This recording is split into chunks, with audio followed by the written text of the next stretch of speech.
Oui, effectivement, je défends la thèse selon laquelle l'État français, en tant qu'ensemble d'institutions, est foncièrement raciste, islamophobe, dans une tradition coloniale et impérialiste.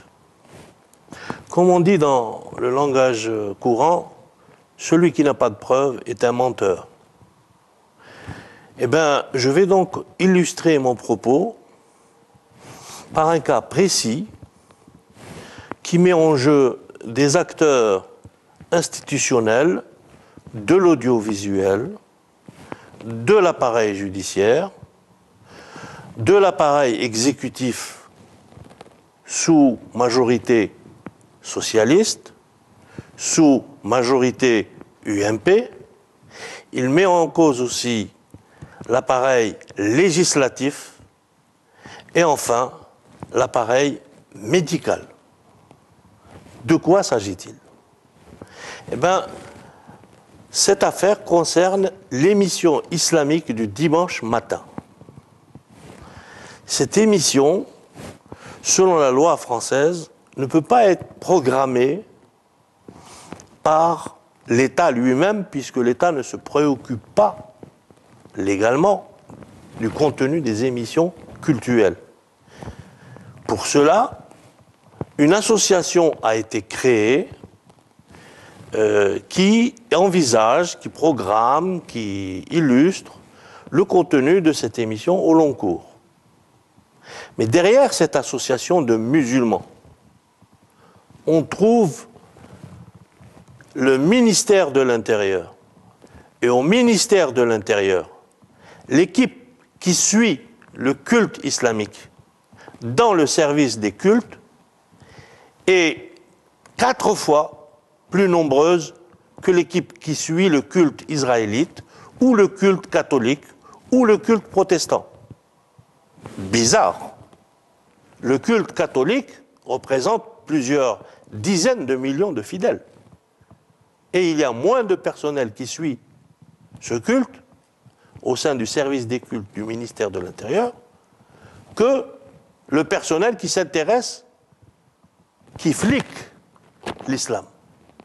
Moi, j'ai été producteur et réalisateur de l'émission islamique en 91 et 92, et il m'est arrivé de recevoir des directives du ministère de l'Intérieur. J'ai refusé systématiquement de les exercer. J'ai continué à faire une émission neutre, j'ai apporté mes connaissances techniques, mes connaissances générales pour une bonne émission, un point c'est tout. Et au résultat, l'audience de l'émission a augmenté sensiblement, bien que cette émission soit placée à une heure de très faible écoute. À l'époque, il n'y avait pas d'émission de nuit, l'émission islamique ouvrait les programmes. C'est-à-dire que les premiers spectateurs, c'était ceux qui avaient oublié d'éteindre la télé la veille, ou alors les fidèles musulmans. Eh bien, figurez-vous que j'ai eu des échos, et il y a eu des lettres nombreuses de membres du culte catholique, ou protestants, ou israélites qui ont écrit, qui trouvaient que l'émission était bonne. Eh bien, c'est à ce moment-là que la direction de la chaîne m'a contacté pour me dire cette émission est trop bonne, il faut dégrader cette image. J'ai refusé, j'ai dit de quelle façon, moi je ne peux pas en tant que réalisateur participer à dégrader l'image d'un produit que je fabrique. Alors, puisque tu ne veux pas, on va écrémer 50% du budget de l'émission. Comme ça, par la force des choses, l'image va se dégrader. Et comment vous allez faire? Eh bien, on va remplacer les programmes actuels par des programmes qu'on prendra à l'extérieur, qui seront des programmes de publicité clandestine. Et vous, monsieur Wahabi, vous allez accepter et vous allez recevoir une compensation financière importante pour vous taire et laisser faire. Puisque vous ne voulez pas participer activement, alors laissez faire, gardez juste votre signature. Et de cette façon, sous la présidence de M. Hervé Bourges, 50% du budget de l'émission islamique a été détourné vers des poches très vastes, parce que ça l'a représenté à l'arrivée 10 millions nets de francs, c'est-à-dire 1,5 million d'euros, mais en perte globale, c'est-à-dire que parfois pour voler une maison, on est obligé de casser les vitres. Eh bien, la perte globale pour l'État français était de 45 millions de francs à l'époque, c'est-à-dire quelque chose comme 7 millions d'euros. Où sont passés ces 7 millions d'euros? Moi, je dis que c'est trop gros pour entrer dans une seule poche. Et je vois les affinités politiques, fraternelles, comme on dit, de M. Hervé Bourges. Et je pense qu'ils ont servi aussi à alimenter, par exemple, la création de réseaux francs-maçons en Algérie. C'est une hypothèse sérieuse que je soulève. Et comme j'ai refusé de participer à cette opération, qui a impliqué donc les responsables de cette association qui, à l'époque, s'appelait Connaître l'Islam, elle a impliqué aussi la direction actuelle de la mosquée de Paris. Eh bien, comme j'ai refusé de participer avec ces voyous au vol de l'émission du programme de l'émission islamique, j'ai été licencié. Je me souviens d'un jour où je parlais avec M. Hossein Raïs, responsable culturel de la mosquée de Paris. Et je lui ai dit, moi je ne suis pas un croyant, je ne suis pas un pratiquant. Je trouve que c'est immoral ce que vous faites. Vous vous présentez comme un imam, vous faites des discours devant les fidèles. Ah, il m'a dit, monsieur Wahabi, vous ne connaissez pas bien l'islam, vous. Le prophète Mohammed lui-même était un commerçant. Comment peut-on être commerçant sans mentir sur la marchandise? Alors moi je suis, vous voulez rester avec nous, on vous enrichit. C'est son expression, on vous enrichit. Ben moi j'ai dit, je me suffis de mon salaire, c'est un bon salaire, j'ai bien étudié, j'ai un bon métier, je n'irai pas avec vous. Eh ben, j'ai perdu mon emploi. On est en face d'un délit. Donc, première chose, je me suis adressé à ma direction. J'ai convoqué, j'ai loué une salle à la Société française de production. Et j'ai convoqué toutes les associations musulmanes de France qui pouvaient se déplacer à Paris, au studio du parc Chaumont. Et j'ai fait venir un notaire qui a pris note et photocopié l'identité de tous les participants, pour qu'ils s'assurent qu'ils sont représentatifs. Je leur ai expliqué le problème, je leur ai dit, moi je ne suis pas membre d'une association, je vous exprime, je vous décris un problème qui vous concerne, prenez vos décisions. Ils ont pris la décision de saisir le CSA. À l'époque, c'était M. Boutet qui était président du CSA. Et lui ont dit, cette émission concerne tous les musulmans de France, elle doit être gérée conjointement et dans la transparence par tous les musulmans de France.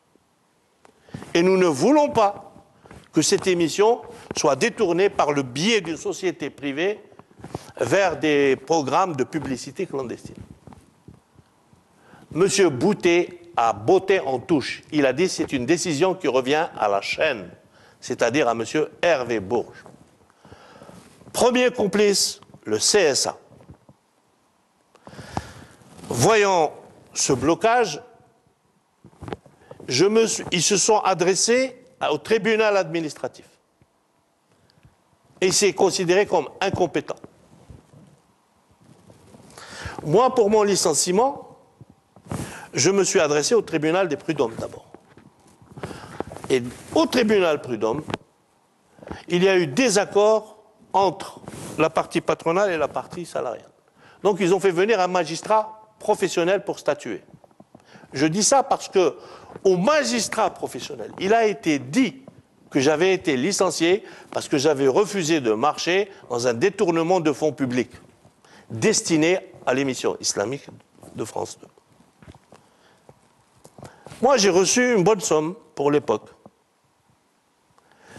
Mais le magistrat n'a pas fait suivre l'affaire comme il en avait l'obligation par le code pénal, par la partie réglementaire du code pénal.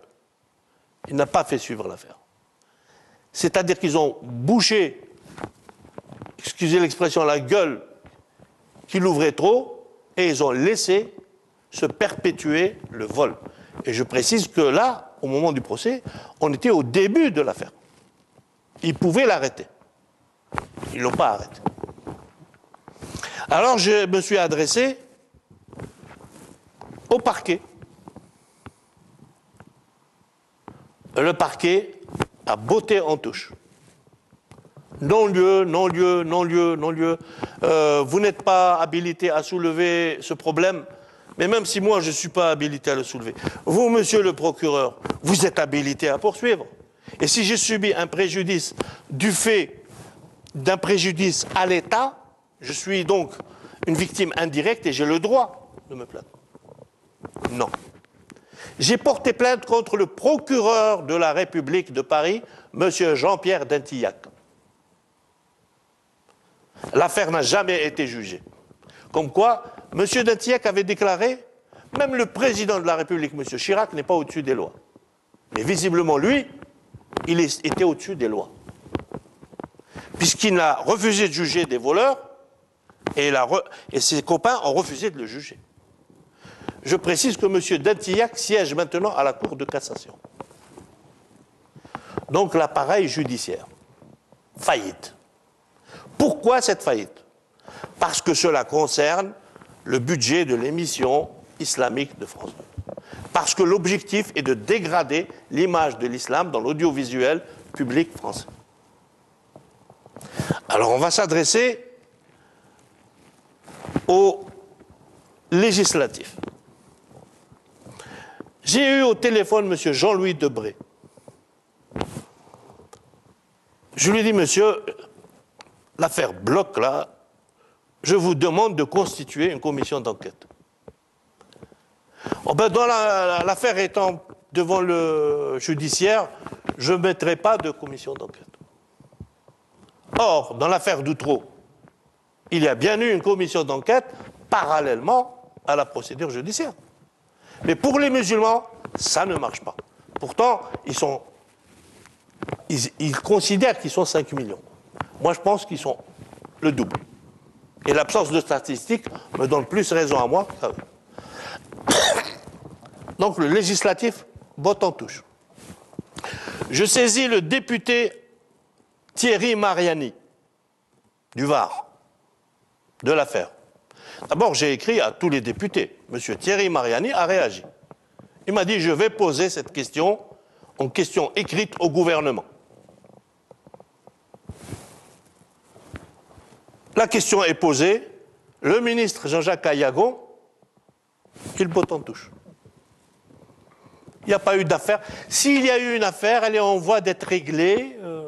Mais les voleurs, l'argent, rendez l'argent à l'émission. Dédommager les victimes collatérales? Non. Alors, le législatif maintenant, il est en panne. On s'adresse à l'exécutif. J'envoie le dossier avec... Je suis réalisateur, je travaille dans l'info, je suis un bon enquêteur, ça je peux vous le dire. J'ai envoyé le dossier complet à M. Lionel Jospin. Et pour qu'il ne botte pas en touche, je lui ai envoyé le dossier par huissier. L'huissier revient me voir, il me dit « Monsieur Lionel Jospin est fâché, lui envoyer un document par huissier signifie le soupçonner de malhonnêteté, il a refusé de réceptionner le dossier. » Je dis « Pas de problème, on me donnait votre facture, je la garde, mettez-moi votre réponse. » J'ai envoyé le même dossier par lettre recommandée et en dépôt direct à la rue de Varennes. Monsieur Lionel Jospin n'a rien fait. Madame Tasca, sa ministre, n'a rien fait. Alors, c'est à se taper la tête contre les murs.